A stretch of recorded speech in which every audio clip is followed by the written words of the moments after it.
People in East Palestine who are part of a federal lawsuit against Norfolk Southern say the railroad should just start writing checks. Attorneys in the case have experts preparing written reports for release soon on the impact from the toxic train derailment nearly 1 year ago. News 5 investigator Tara Morgan's been covering this from the very start and returned to the village to speak with a business owner who says his health is what matters.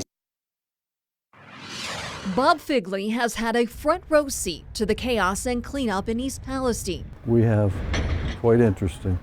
His business, Brushville Supply and Hardware, is right across the street from where a Norfolk Southern train derailed last February 3rd, sending plumes of smoke into the air and toxins into the soil and creeks. Does it feel like a year? I don't know how to answer that.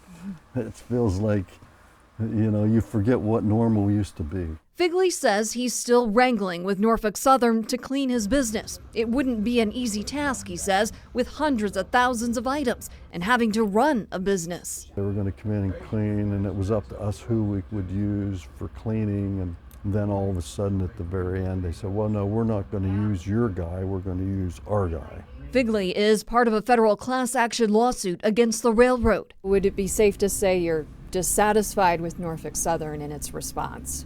Yes, very much so.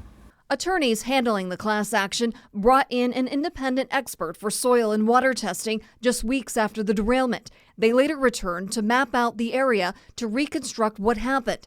Attorney Joanna Pollock says court records will lay out the type of impact and where when they're filed in April. The fact that the community is still undergoing this cleanup process a year later and there's no end in sight is, I think, particularly staggering. Pollock has sat in on depositions. She says there's a running theme. I've been living in distress and suffering health impacts. Figley lives about a half mile from his business and the derailment site. At home, he says there's still stress and tension on deciding whether to stay or leave. I really don't want to move, but I don't want to die with cancer. Figley says it's hard to tell the full impact yet on his business. We've had testing done. We know there are dioxins in the front of the building. He says he's surveyed people who thought they were closed. But on the flip side, contractors at the derailment site became new customers. They're our customer base.